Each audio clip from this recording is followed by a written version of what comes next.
MIDDLEKAUFF! Hey, Habes! Bag alert, major bag alert, major bag alert, bag. What's up, I've everybody? been on a bag for a minute, huh? A true bag. We did a bag last weekend. I don't know, but didn't we intermix it with Warrior stuff? Oh, maybe we did. Because it was a bag, and then the Warriors won a game, and we did like a long Warriors thing. We added that to it. That's true. Bag. It's been a saddle bag. This is a main bag. In fairness to that bag, Steph Curry had probably his most legendary performance in the history of his career. That's true. So, like, what do you? It's like he just dropped. Was it 43 or 45? 43. Okay, yeah, 43. Which is, what would you say? Anything on the road 40 plus in a playoff game is a pretty remarkable performance. I think there's like tiers, right? There's like just great games. Then I think there's 38. To me, 38 is a next level great game. Like there's a difference between like 32 and 38, you're saying? I say, yeah, I'm saying there's a line after like 37. 38 is like, whoa, that guy scored 38. The next one that makes you go, whoa, that's different than 38 is probably 42. I was going to say like 43 or 44, but you're right. 42 is, yeah, maybe just 41. 41 is a big number.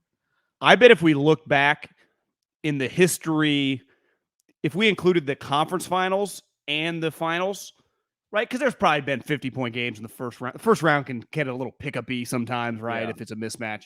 If you go the conference finals and the finals, I'm no ESPN sports stats and info, but I can't imagine there's been many 50-point games in the history of the league, right? In those settings. No, especially you're probably in a rare category at 40 plus. And I would bet they happen a fair amount in losses. Like, how many did Jimmy Butler have in the Game 7 loss? Didn't he have 40 plus? 40. He had 47 in a game for sure in the conference finals. I don't know. They win that game or lose that game?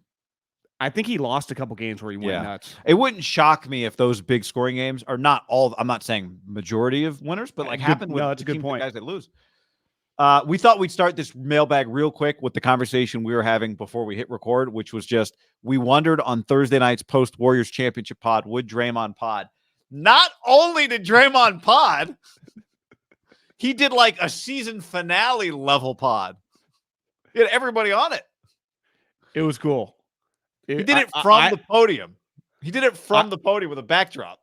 Friday morning, I'll be honest, I watched the majority of it. Now, I didn't watch him. Like, he would do an interview, then he'd rant and rave for a second, and then he'd be like, he'd clearly send like his cousin or one of the Warriors media guys to go get someone. Like, obviously, Gary Payton. Raymond Ritter working for Draymond now. Yeah. So he would do like little intermediate rants, one about the team, then he'd interview, then he'd do like about the Celtics' future. So he was running like if you had a situation where you and I were producing his show, you would set it up like he did. Like you had the access to all the players. You know, he'd already had Steph, which did like 2 million views on YouTube. I mean, the views that him and Steph did on YouTube, it was like $500,000, $500K in 24 hours. Views. It was stupid. Yeah. So to me, having Clay was, when does Clay ever do an interview? Like that's a pretty good get, you know. Even Andre, he's kind of unique, right? He doesn't talk that much anymore. No, he doesn't. The GP2 one is, I mean, incredible, right? Just his story. I looked up Gary Payton II's road to the NBA today. I mean, it's just ridiculous. People have seen it. I didn't quite realize that he went to a junior college before he went to Oregon State. He went to 2 high schools. He's never really been just in one place as one of the guys for an extended period of time. And now he's in a closing lineup in the NBA Finals. I laid in bed last night. And again, you know, after a big night, this happens a lot during football season, just a big regular season game, let alone the playoffs. But I just end up consuming the content. So I turn on NBA TV and they just keep replaying stuff. It's like Bob Myers came out shoeless with a beer interviews with him. Yeah. Gary Payton, he's not Gary Payton Sr., but Gary Payton, the Gary Payton. He is senior because he has a junior. Okay, yeah. So he's on there with them, and they were asking him, and Gary was like, you know, I've turned down every interview this season. It's like, I heard you wrong yourself. but he was like, his whole point was just how cool it's been. And Steve Smith and Zeke were like, you know, it's kind of weird to see whatever they show you on TV, because Steve Smith, they have been friends, I guess, forever. He's like, Gary, I've known you for 30 years. No one, you never shut up. And every time I'd be at my house and they'd show you on TV, you were just sitting there, kind of like comatose. And Gary's like, I honestly just tried to let my son be. I didn't want to ever become a story. And, I mean, the Curry family sometimes become a story. He's like, I didn't root. Not that I wasn't rooting for him, but I just kept it cool. And they asked him, like, I guess he did win a championship with the Heat, right? That he was like the oldest guy in the squad that year. And they asked him what championship was better, when you finally got the ring or your son. He's like, not even close. Watching my son, what he's overcome. And he was just so he was just beaming. And you and I, who grew up on Gary Payton, I mean, Gary Payton was like, he was in a class of like Cal Ripken, Brett Favre. I mean, it's stupid how famous that guy was, right? When we were kids. Yep. I mean, he was an elite, like he was one of the stalwarts of the league with Michael, wasn't he? Yeah. I mean, I wouldn't quite put him. Yeah, he was like one of Shaq or Michael, but he was a top 12 guy. He was a dream team level star. For sure. And I just think he was really famous, right? Yeah. Yep. And it was a shame that, it could have been probably even more famous if Sean Kemp had hung around longer in Seattle. There was a photo I saw of Steph on the stage. He played Michael in the NBA Finals. Like that played a pretty big role in Mike's doc, right? Yeah, that's right. There's a picture of Steph screaming on the stage holding his MVP trophy, and the guy you see in the foreground like talking to somebody else is Gary Payton. He must have been in the second row in front of the stage. So he was he was into it. He was into it, even if they didn't have a lot of reaction shots of him. Parade on Monday, and we'll be live on Monday, so be sure to check us out then. John, before we get in the mailbag, let's tell the people, go to buckmason.com/ham and the number one, buckmason.com/ham and the number one for 15% off. So much great gear. I can see John is wearing his Pima tee crew neck right now in black. I'm a big fan of the Pima tee, and comes with the shake. I'm a big fan of the Pima tee. People love the slub tee as well. My recommendation, just size up, I would say, depending on if you like a snug fit, like a trim fit, go with your normal size. If you want a little more room, but it's not going to be baggy, it's still going to be a classy looking, good looking, well-fitted shirt, go up a size, maybe from a medium to a large XL, small to medium, whatever. It's not going to be too long on you if you size up. That's my recommendation. And the other recommendation is go get the gear because we love it. Yeah, my go-to relax shorts right now are the Buck Mason kind of sweatpantsy shorts. Oh, yeah. They are. I have two pairs. They're fantastic. Commando? I wear them to sleep. I wear them to lounge. Commando? Of course. I mean, they are my house shorts. Just those two. I keep them on rotation now, and I can't recommend them enough. Just go to the website, buckmason.com/ham1. Shop around, like you said, the t-shirts, the sweatshirts. I mean, depending on where you live, it can be a little chilly. I saw U.S. Open this weekend, supposed to be like 60 degrees. It's not just 110 degrees everywhere, guy. Well, and the great thing about the brushed loop back hooded sweatshirt that I have 2 or 3 of and I love is it's not like you can wear it in temperate conditions. It doesn't have to be cold. You're not going to get like extra sweaty wearing it if it's 68 or something like that. So if you're in the shade, even if it's low 70s, you're going to be all right. So big recommend on that as well. Buckmason.com/ham. Go get it, people. BUCKMASON.com/ham1. 15% off great gifts when you spend at least $100 for yourself or someone else. Buckmason.com/ham1. Mailbag time. Here's what you do. You go to Apple Podcasts. You leave us a review, 5 stars. In that review, you ask us a question, anything you want, anything at all. These now are those questions. Here we go. First up, from 5-star McGee. Hypothetical. You have the number 1 pick in the draft and you need a quarterback. You have 2 options. Option number 1, a 100% chance of a guy that turns out to be Derek Carr-esque. Option 2, a 60% chance of Patrick Mahomes-esque, but 40% of Jamal Russell-esque. Also, what's a good bar I can check out in Sacramento? Love the pod. Keep up the great work. What was the place you saw Bobby Jackson? Echo and Ridge, I think. It's the steakhouse right next to the Golden One Arena. If you go to the Golden One Arena, there are that's it's probably a little more casual than like a Fleming's, but the bar is really cool. There is a bar right across the street from that. Again, right where the Golden One Center is downtown, there used to be a mall. Yeah. That used to be a bank. So they have the setup of the bank. The place bought the bank, or maybe the bank went out of business or whatever, and they built a bar in the size of a bank. It's freaking awesome. So just go to that area. There's a couple other bars there. I'd recommend check it out. I think I'm going to go option 2 here, because option 2, even though it's a 40% chance of a bust quarterback, 60% chance of getting Patrick Mahomes is a higher chance than anyone ever has of getting Patrick Mahomes when you draft, right? When you draft number 1 overall, you have a much lower than 60% chance that guy's going to turn into Mahomes. Now, you could argue the point of, like having a team, you don't get extensions. You do get extensions for winning championships, but you also can get extensions just by being solid, being a playoff team, that sort of thing. And I don't think it's Derek Carr's fault that the Raiders haven't been a consistent playoff team. But I would still roll the dice and go for broke and try to get the superstar here. Well, put it into financial terms. Let's say you had $100,000. It wasn't like every penny you had, but it was a large percentage, right? A number 1 overall pick might not cost you your job, but I think it's fair to say if you have the number 1 overall pick, it's a career-defining decision. So I give you $100,000.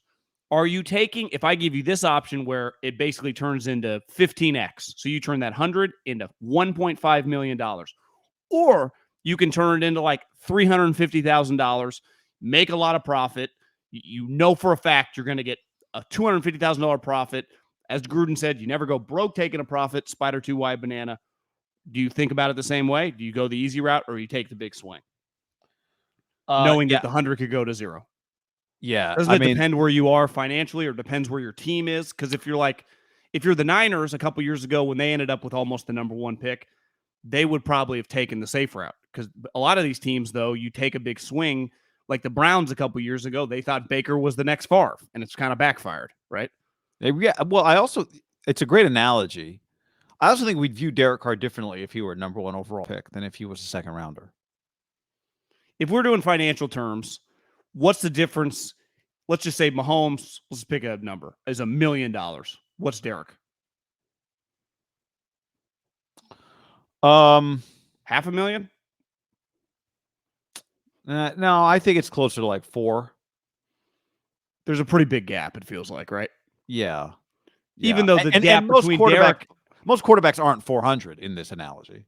But wouldn't you say most quarterbacks like 75, 50 grand? Yeah. Right? Yeah. So Derek is still, that's what makes this tough, is you're still getting a really good player who I don't think he prevents you from being a contender, but you just got to build a much better team around him. But like Josh McDaniels, if Derek Carr is Josh McDaniels' quarterback for 10 years, Josh McDaniels can win a lot of football games, but he's got to create a lot of it himself. And Mahomes, here's the other thing. Mahomes does play for Andy Reid. It's not like Mahomes went to some shitty situation. No, Mahomes went to a great situation. So let's say they you were already good when he got there, right? And he got to sit. It was pretty unique. I think most GMs would take Derek Carr. I think if we watch the way most guys draft, they would take option 1. Do you, though? This new group of kind of younger, more analytic, swinging for the fences GMs? I still think most teams draft not to make a mistake, but I don't know. Maybe not. Balky just took a guy that was like the 7th best player in his own defense. Balky's playing with house money at this point. Would you agree? What would Balky do? Balky would go for option 2, Mahomes. What would Andy Reid do? He would go number 2. He'd go option 2. What would Shanahan do? He would take Derek Carr. He would go option 1. What would McVay do? I think McVay would go option 2. Yeah. What would Belichick do? Carr. Option 1. Yep. Roseman? 2. Option 2. Yeah. Kyle wouldn't even hesitate. That card would be to Goodell so fast. Carr. And I wouldn't hate it. What would you do? Answer the question. I would take number 2.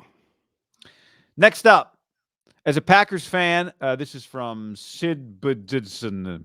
As a Packers fan, I, of course, hate the Niners, but you guys are so entertaining, I can listen to you talk about anything. My question is, what is your favorite drinking game or pregame activity? Besides the bowel movement? Well, guy had this. You had that tailgate at the Coliseum for what, a decade? What was the go-to? Bulldog Stadium? You just called it the Coliseum. It's the Coliseum now? No, I'm talking. They would Raider season ticket holder. Oh. I didn't do the pregame at the Coliseum. No, I'm saying when you had a tailgate with season tickets, when you would go with Alyssa and all your friends. I'm joking. Oh, sorry. Well, the Coliseum, I used to do the A's pregame. I thought maybe that's true, John. I did have my coal-fired grill in the back of my Toyota Tacoma. Cornhole, eating, drinking. I don't know. Pregame favorite drinking game or pregame activity. I'll be honest. Eating might be my favorite pregame activity. Yeah, big eater. You know, for a long time, I mean, the majority of games in your life, and really the majority of games in my life up until a couple years ago, were work related. So it wasn't like ever tailgating. Now I've got to tailgate a couple times. If I am invested in the game, I don't like to be drunk before it. Part of it is because not that I black out, but I don't get to really the memory and the experience isn't quite the same. Now, I'm not saying I don't like to have a cocktail or two when I'm there, but I went to the LeBron Game 7 when he beat the Warriors, and I just had too much to drink. Not that I don't remember everything, but I don't remember it as vividly as I should. You didn't need it that day. You could have didn't need it. Didn't need it at all. Reduced your experience.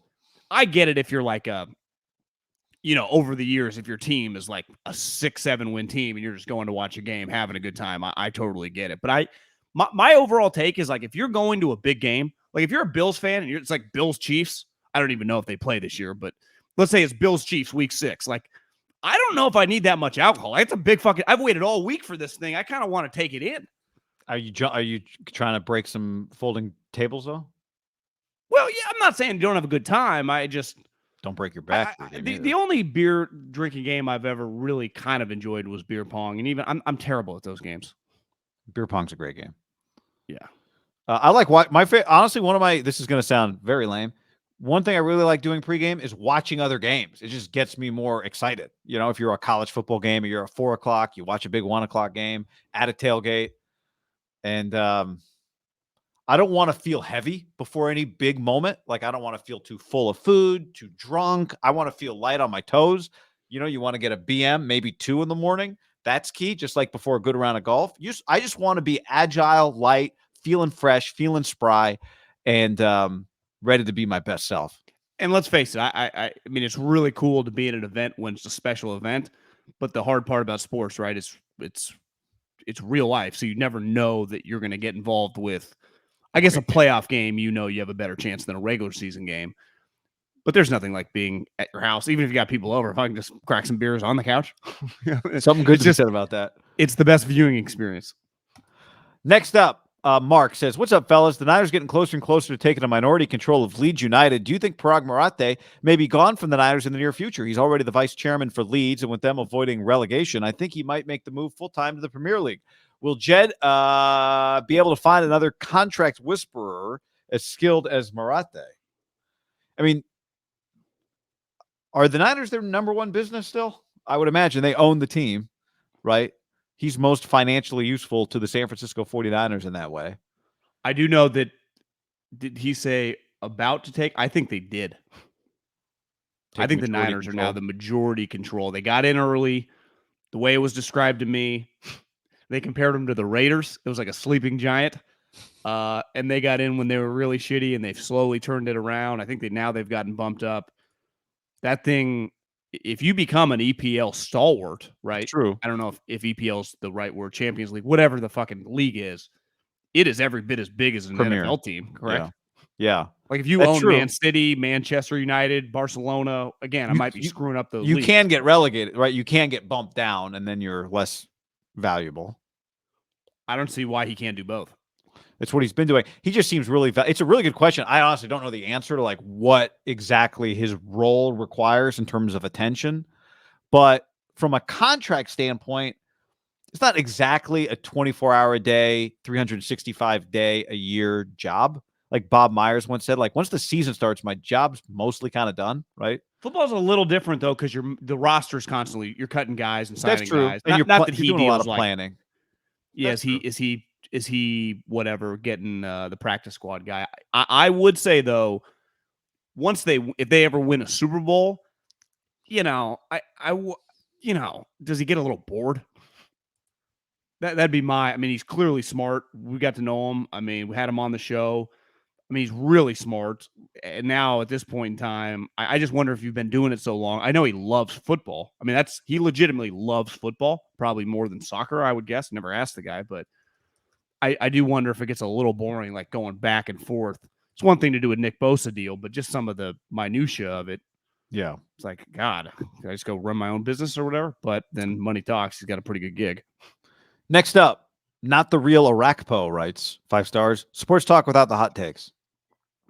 Sometimes you're wrong, but it's not hot. SM Peterson says, love the pod. Great conversation from a couple of blue-collar men of the people. Question for the pod. We've heard a lot about John's time as a scout. But, Guy, can you share a little bit about your time as a broadcaster, goals you have for your side of your career, watched a few games you were calling, and could easily see you calling even bigger broadcasts? Same, SM Peterson. Thank you. Can I share a bit? Fresno State baseball, Fresno State softball, women's basketball, baseball, radio, minor league baseball, 3 years radio. I think it was 07, 08, 09. Fresno Grizzlies, Giants affiliate, AAA. Then doing the afternoon, I guess he's asking about play-by-play. 1430 ESPN radio, the Guy Haberman show in Fresno. Bay Area in 12 to host night show and A's pregame, postgame. Middlecoff. Was that called the Guy Haberman show? The night show? Yeah. Had to be. 7 to 11. Actually, I was hired to host 7 to 10 p.m. I don't know if you know this part, John. Was hired to host 7 to 10 p.m. We started in November. December, or maybe we started in December. In January, Jason Barrett's like, good news! We're moving the show to 4 hours. It's going to be 7 to 11. I was like, what? Why? Same price? Of course. $52,000. You got screwed there. It's what it. How lucky are you, man? Every radio guy has to pretend like when they get another hour, it's like a gift from the. I've had so much to say, and finally, I'm getting the 4th hour. It's about time. So anyway, what was I doing? I was rattling off my resume. Go to LinkedIn. Share a bit about your time. Yeah, I mean, calling games is fun. It's great. Like John said, being on the couch is great, but it's the closest thing I've found to being able to be in the fight. You know what I mean? Like, you're not in the fight, but when it's a live game, you're in some ways a part of that moment of competition, which is really fun because it's going to happen right here, right now. You don't know what's about to happen. You're going to say something good or say something stupid. You can't have it back. You know, like the Warriors win the championship. What do you say? And that part's really fun. Well, you've done baseball games. You've done the Golden State Warriors during their dynasty. You've done did a game a month or two ago. Now, there's one sport left for you to get to the mountaintop. Hockey. I don't know if you can pull it off. I was watching McDonough the other day. That's fucking hard. So hard. Could you do it?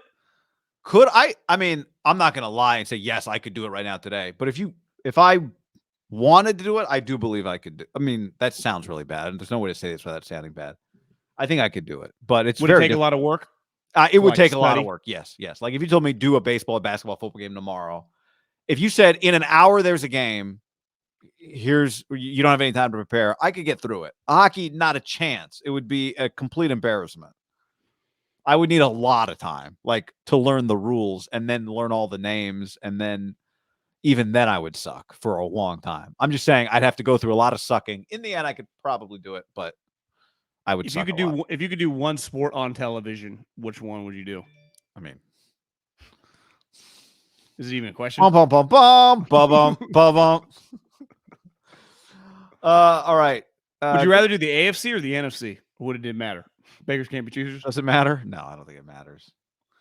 Thank you for the question. I don't like Texans, Jags. Would you really be fired up? I think I would be.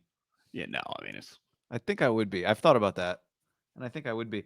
And then you reach a point, like anything, you reach a point where like, oh, I'm better than that now. You know what I mean? Yeah, everyone's done that. Where it's like, all I want is a game, and then 4 years later, it's like, well, It's not really on the main network. I mean, could I get another game?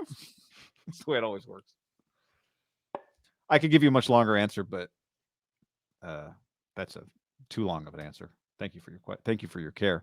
Jay Niner says, "Hi guys, love the pod. Can we get a shave it or save it for Jed York? Seriously, what's he doing with his hair? Either own it and shave it off, or go to one of those top-notch hair surgeons that Hollywood actors use. What he's rocking now just ain't it." Actually, a lot of people go to Turkey. From what I've had people tell me about Turkey. There's like a famous resort you go to in Turkey to get your hair plugged.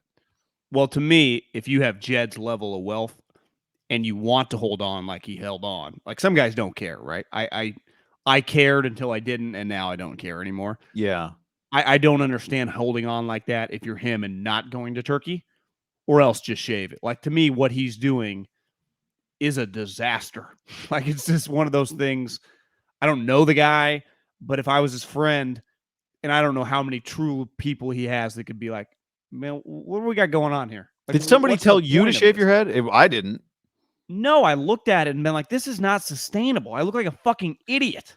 You were on a pretty heavy regimen too, right? You must have been spending a lot of money on it doesn't work. Like, once product. there's genetics overcome it, right? It overcomes it. And it's overcome him like it overcame me. And he clearly, for a super rich guy, like, super rich people get hair plugs. Brady did. I think Justin Thomas and Spieth did.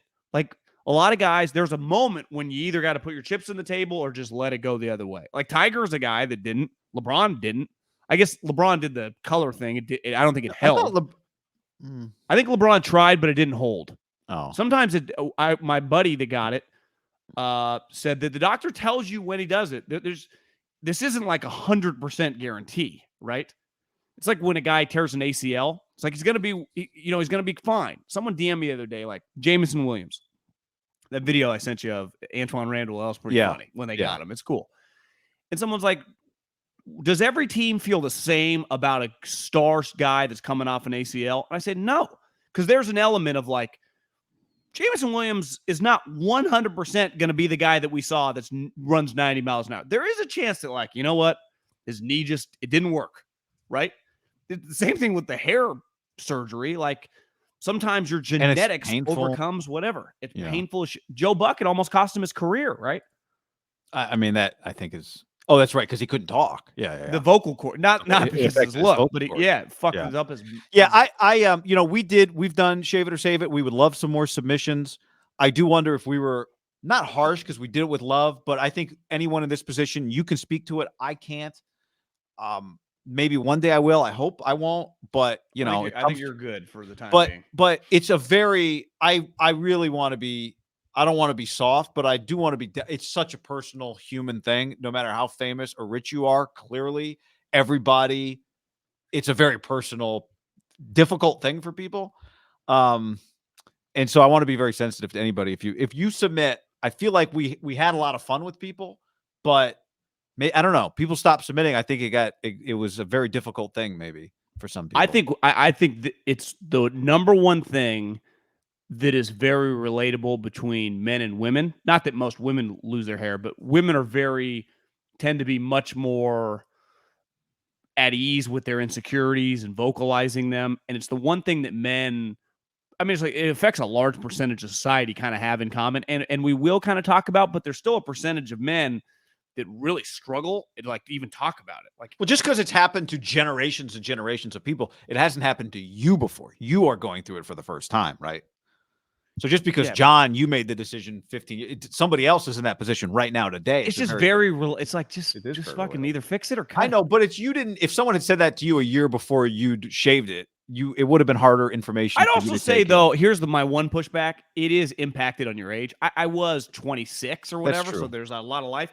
Jed's fucking 43 years old. I know, but I still think I can just imagine that it's still a very difficult thing no matter what age you are. You've looked at yourself in the mirror a million times, and now you're about to change everything. Next up, Anthony, great pod. Found you guys last season. I go to work at 3:30 a.m., so I always start my day off with some ham. Love it. John, from YouTube, this is a reaction to our video about Brandon Ayuk and Trey Lance. This is from Chris. The crazy thing about Juwan Jennings is he's on an $800,000 contract. He might lead the Niners in touchdowns next year. What do you think? Might Juwan Jennings lead the Niners in touchdowns next year? I'd say that'd be a little bit of an upset, but I don't think it's inconceivable. I think Right? if you actually, he wrote receiving touchdowns. Yeah, I think that's plausible, possible. Yeah. Probably still unlikely, but possible. Debo had 6 touchdowns last year. Kittle had 6 touchdowns last year. Receiving. So Ayuk had 5 and Jennings had 5. So Juwan Jennings almost led the team in receiving last year. Touchdowns. Someone DM'd me the other day, like, why don't teams in the NFL more consistently, like in baseball and basketball, trade draft picks for veteran players? And I'd say, well, in baseball, it's always easy to trade prospects because the majority of them don't hit.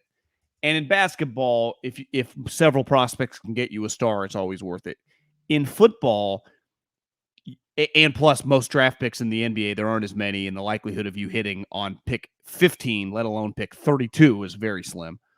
In football, we see 5th, 6th, 2nd, 3rd rounders hit all the time. And then you literally get them on a contract for like $800,000 for several years. It's just, I would say there's no value like it, right?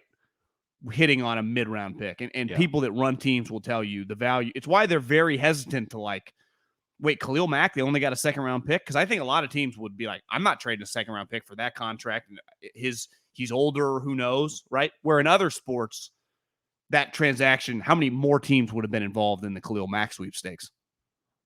In baseball or in basketball, right? A lot. The only other value that comes close is when you get like Major League Baseball player who's very young, but still has 4 years until arbitration to take some, $50 million 7-year contract.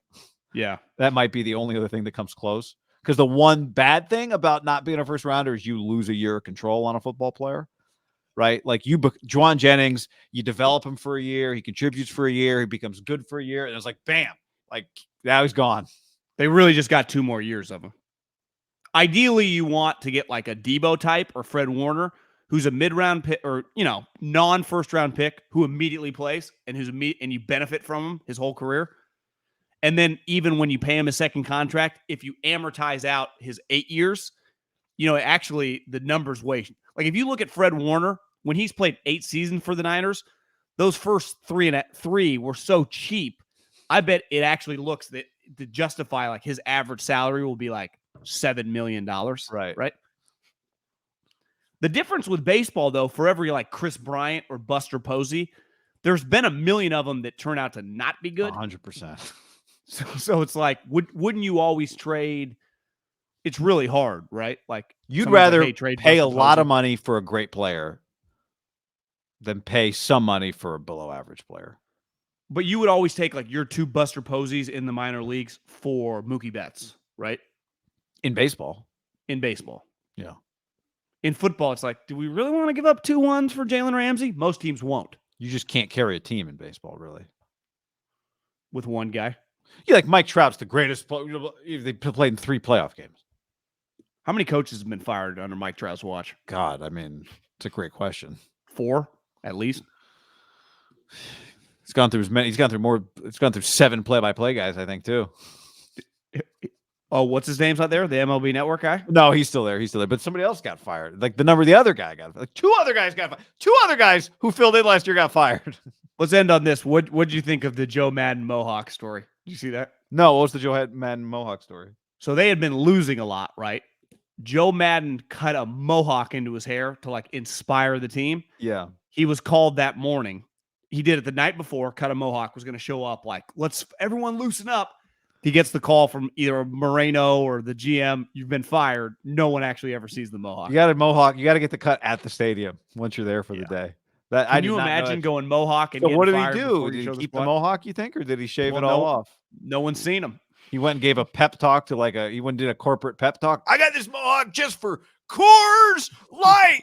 Coors. My people. I think it's fair to say that he wears some people out. His act's a little old. I think so too. Yep.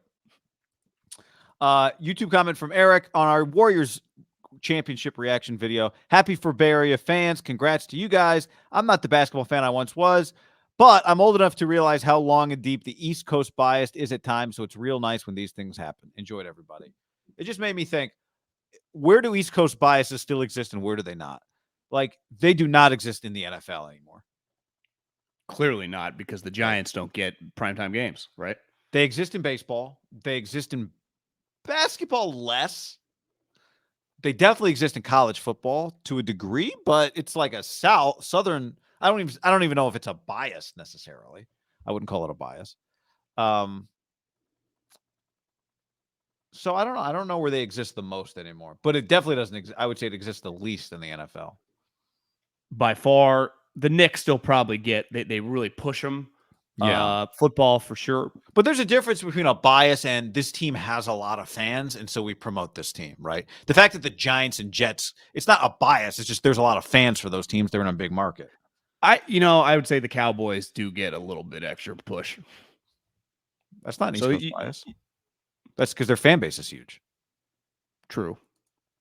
Yankees are like 50-4 right now. Yankees they're one of 5 teams, I think, since like 1950 or something. I saw the stat the other day to win.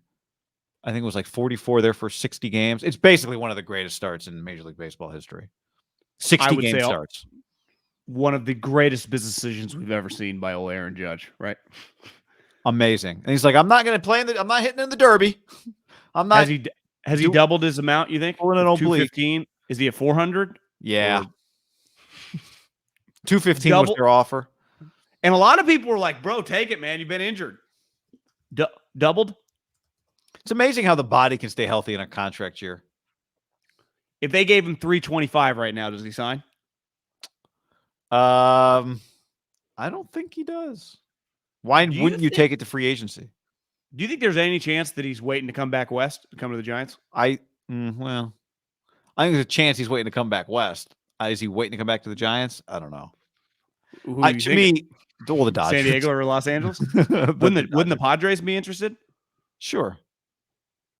Yeah, and that's a good place to play, but would that be a kick in the dick to the Giants if one of those two teams got him? Yes. I think it'd be so hard to leave the New York Yankees, though.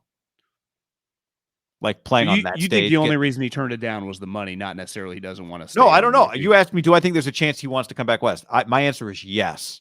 But I also think it'd be incredibly hard just for me to walk away from playing on that stage where it matters so much every day. Now, maybe you're like, you know what? Chris Bryant, I played where it matters before. I got my chip. I'm going to go play in Denver. No one will notice me. And I'm going to get my money. That's not going to happen to Aaron Judge. Like, he'll get noticed if he plays for the Giants or for the Angels would be tough. But if he played for the Giants or for the Dodgers. Oh, my God. That would hurt my heart if he went to the Angels, which is not out of the realm of possibility. We've seen before, right? Yep. Artie Moreno just gave him $700 million. Aaron, no. I want him to stay in New York because, I would love him on the Giants. Don't get me wrong. I would take that too because I'd watch that every day. But I watch the Yankees because of this guy. Me too. So I like him on the Yankees as well. All right, everybody. Thanks for hanging with us. Great mailbag. Get in the next mailbag. If you don't know how, if you're listening on Apple Podcasts, you know how to do that. If you're on YouTube, the link is in the description below to our podcast. You can check that out there. And we'll be back on Monday with a live stream, probably right around, I would imagine I think the Warriors parade will end around 2. So after guys talk, maybe we'll figure out exactly how we're going to do it. But the link will be up beforehand, so you'll know exactly when we're dialing it up. Later, everybody. Thanks to all your fathers for having you, or helping create you. Yeah, not having you. Yeah, don't take away from mothers.